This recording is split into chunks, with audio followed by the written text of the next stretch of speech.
हाँ, आज हम बात करेंगे औद्योगिक क्रांति के इंग्लैंड में ही प्रारंभ होने के मुख्य कारण क्या थे। इन पर चर्चा करेंगे। ये बड़े प्रश्नों की दृष्टि से अच्छा प्रश्न है।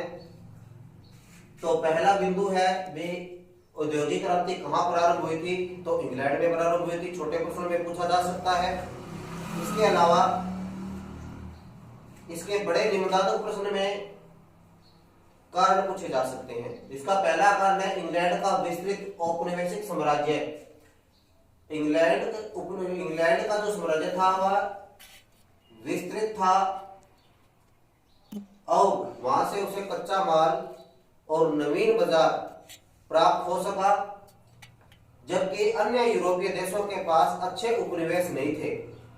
इंग्लैंड के पास अच्छे उपनिवेश होने के कारण वहां पर तैयार माल आसानी से खप जाता था, जिससे कि औद्योगिक विकास और अधिक मुनाफा होने लगा। दूसरा कारण है लोहे व कोयले की खानों की उपलब्धता। इंग्लैंड के पास लोहे और कोयले की खानें उपलब्ध थी। लोहा कल पुर्जे मशीनरी में उपयोग अधिक मात्रा में होता था और कोयले का उपयोग शक्ति के रूप में होता था। तो दोनों औद्योगिक विकास के लिए इन दोनों चीजों की आवश्यकता ही होती है। अतः ये दोनों चीजें इंग्लैंड में उपलब्ध थी, जो औद्योगिक विकास का कारण बनी। तीसरा है उपभोग के अनुकूल उत्पादन। उस समय फ्रांस और इंग्लैंड दो ही औद्योगिक विस्तार रखते थे, लेकिन इंग्लैंड का जो व्यापार था वह उच्च कोटि की विलासी वस्तुओं का था, जबकि इंग्लैंड का जो व्यापार था उन वस्तुओं का अधिक था जो मनुष्य की मुख्य आवश्यकताओं की पूर्ति करते हैं, जिससे कि बड़ी मात्रा पर उत्पादन होने लगा और उसको बड़ी मात्रा में बाजार में आसानी से बेचा जा सका। चौथा है अर्धकुशल कारीगरों की आवश्यकता। इंग्लैंड में सामंती प्रथा जैसे ही खत्म हुई तो वहां के जो लोग थे वो शहरों में निवास करने लगे। बड़ी संख्या में शहरों में निवास करने के कारण जो अर्धकुशल सैनिक थे वो नई मशीनों पर काम करने के लिए तैयार हो गए और इससे कि औद्योगिक विकास में कारीगरों की जो उपलब्धता हो सकी।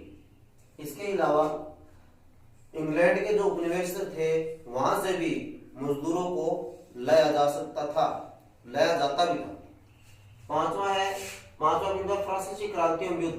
फ्रांस के क्रांति एवं युद्धों ने इंग्लैंड के औद्योगिक विकास में अपना महत्वपूर्ण योगदान दिया, क्योंकि इससे इंग्लैंड को स्वयं की देश के सैनिक व मित्र देशों की सैनिकों की आवश्यकता की पूर्ति वो कैसे करे, इस पर उसने ध्यान देना प्रारंभ किया और उत्पादन व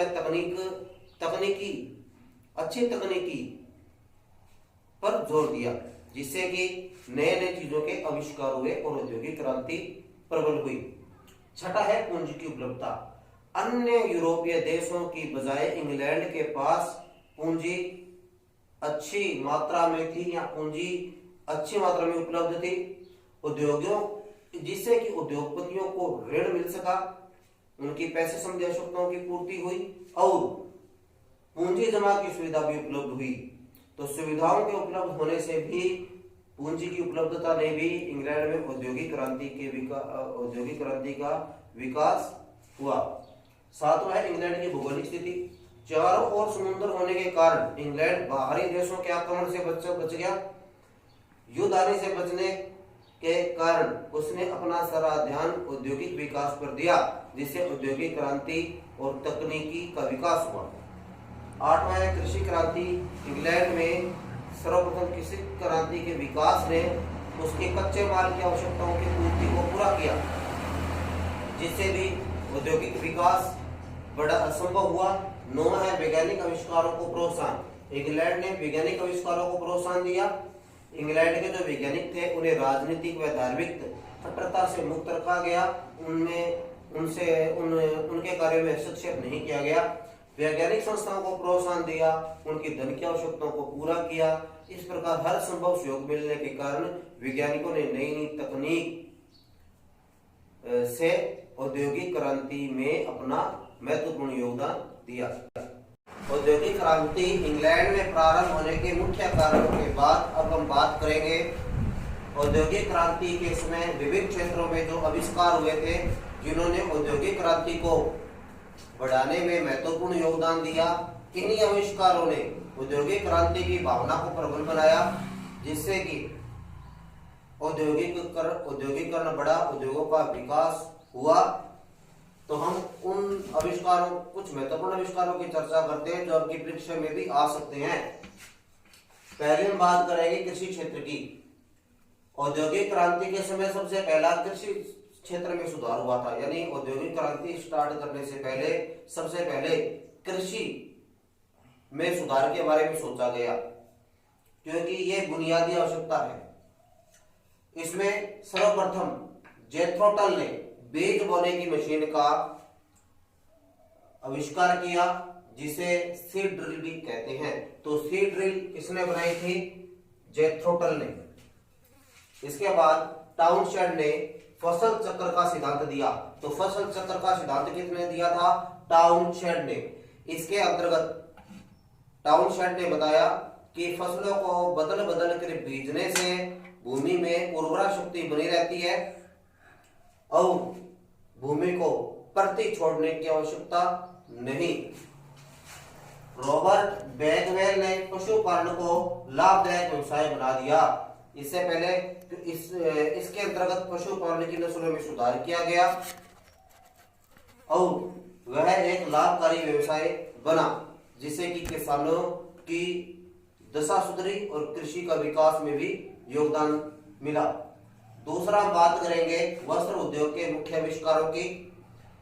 जॉन के ने फ्लाइंग स्टल लूम नामक मशीन बनाई, जिससे कपड़ा अधिक चौड़ा, पहले एक सीमा तक, लेकिन फ्लाइंग शटल लूम के आविष्कार से कपड़ा और अधिक चौड़ा बनाया जा सकता था।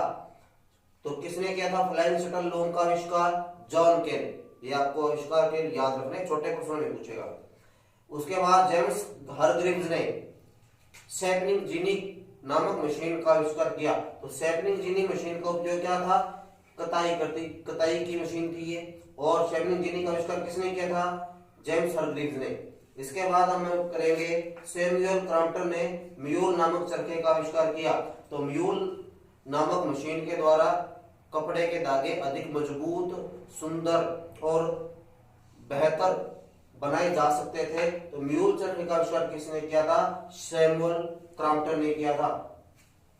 अब हम बात करेंगे लोहा उद्योग में जो तकनीकी परिवर्तन हुए, जो कि औद्योगिक क्रांति का मूल आधार है। तो इससे पहले हमने पढ़ा था कि इंग्लैंड में लोहे और कोयले के भरपूर भंडार थे, जो औद्योगिक क्रांति का महत्वपूर्ण कारण बने। तो इसके अंतर्गत अब्राहम डर्बी ने धवन भट्टी का प्रयोग किया। तो धवन भट्टी का आविष्कार किसने किया था? अब्राहम डर्बी ने। हेनरी कॉट ने आलोडन भट्टी और बेलन मील का आविष्कार किया और हेनरी बेसेमर ने इस्पात बनाने की नई तकनीक बेसेमर प्रक्रिया की खोज की। तो बेसेमर प्रक्रिया इस्पात बनाने की एक नई तकनीक है जो उत्तम लोहे का निर्माण करती है। तो बेसेमर प्रक्रिया के आविष्कारक कौन रहे? Henry Bessemer. इसके बाद परिवहन के क्षेत्रों में विकास होना जरूर था। इन सभी का सामूहिक रूप ही औद्योगिक क्रांति है, क्योंकि उद्योग उन्नत है लेकिन परिवहन उन्नत नहीं है, तो औद्योगिक विकास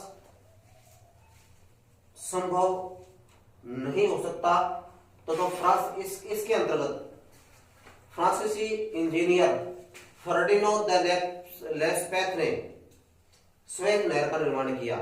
यह भूमध्य सागर और लाल सागर को आपस में जोड़ती है और इस स्वेज नहर के निर्माण से भारत और यूरोप की दूरी है वो लगभग 1/3 कम हो गई। तो स्वेज नहर का निर्माण किसने करवाया था? फ्रांसीसी इंजीनियर फर्डिनांड द लेस्पेथ ने। ये याद रखने वाला है, भूगोल में भी इंपॉर्टेंट है। विश्व का भूगोल है तो उसमें भी पूछते हैं, सेकंड ग्रेड में तो शायद एक प्रश्न आया भी हुआ है। अमेरिकी रॉबर्ट फुल्टन ने प्रथम वाष्प चलित नौका का प्रयोग किया। तो सबसे पहली जो नौकाएं चलती थी उसको खेना पड़ता था किसी धातु के और लकड़ी के डंडे लगे हुए पात्र से। लेकिन अमेरिकी रॉबर्ट फुल्टन ने वाष्प चलित नौका का प्रयोग किया, जिसके कारण नौका की गति तेजी से बढ़ी, माल का परिवहन तेजी से होने लगा, समय पर माल को पहुंचाया जाने लगा, जिससे कि उद्योगों की अवस्था उन्नत बनी और औद्योगिक क्रांति में प्रगति आई। जॉर्ज स्टीफन ने भाप के इंजन रॉकेट का आविष्कार किया, इसका नाम रॉकेट रखा था, भाप का इंजन था ये मूलतः। 1830 में प्रथम रेलगाड़ी किन किन के बीच चली, ये भी प्रश्न बनता है। तो मैनचेस्टर और लिवरपूल के बीच चली थी दुनिया की पहली रेलगाड़ी। 1830 के अंदर मैनचेस्टर और लिवरपूल के बीच चली थी। संचार के क्षेत्र में सैमुअल मोर्स ने तार का जो यंत्र है उसका आविष्कार किया। आजकल इसका प्रयोग नहीं होता। इसमें यह एक खर्चीली पद्धति थी, जिसमें क्या था कि तुरंत जहां पर जिस नगर में हम रहते हैं उस डाकघर से तार भेजी जाती थी और जिस शहर में हमें भेजनी होती थी उस डाकघर में जाती थी। फिर वहां पर संबंधित व्यक्ति को बुला करके बात करवाई जाती थी। तो अर्जेंट काम के लिए तार का प्रयोग किया जाता था और तार आने का मतलब कोई व्यक्ति मर गया ऐसा माना जाता था। तार आई है तो ज्यादातर तो अर्जेंट यही होता है कि कोई व्यक्ति मर जाता है तो उसके लिए बुलाने के लिए, तुरंत सूचना देने के लिए। लेकिन वर्तमान में इसका उपयोग नए के बराबर है। और ग्राहम बेल ने टेलीफोन का आविष्कार किया। तो टेलीफोन का आविष्कार किसने किया? ग्राहम बेल ने। यही बाद में मोबाइल तकनीक का कारण बना। तो टेलीफोन का आविष्कार भी वर्तमान में लगभग ना के बराबर ही है। धन्यवाद।